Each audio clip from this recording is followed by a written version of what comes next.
भुत्ला उखार्यो हामीलाई पुलिस कर्मीले दमन गरेर हामीलाई यसरी घाउ चोट लाग्ने गरेर त्यसमा हामी हेर्न सक्छौँ त्यति बेला प्रहरीले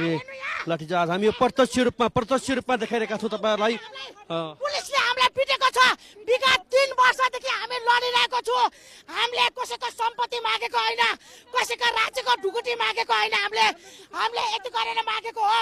अर्काको घरमा भाँडा माझेर साग बेचेर परिश्रम गरेर कमाएको पैसा हामीले गुमाउन पुगेको छ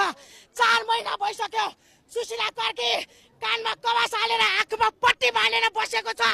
यति गर्न सक्दैन भने आजै राजीनामा दे हो के साथीहरु आजै राजीनामा दे चाहिँदैन जुन चाहिँ जोगी आए पनि कानै चिरेको जुन चाहिँ भतुवा आए पनि दलाल आए पनि कानै चिरेको चाहिँदैन हामीलाई कुनै पनि मन्त्री कुनै पनि राज्यको कुनै पनि चाहिँदैन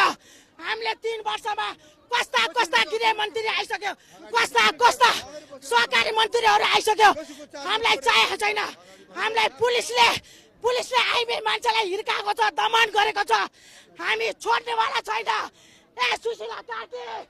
राजीनामा दे होइन भने सहकारी पीडितहरूको हितमा काम गर तैँले भनेको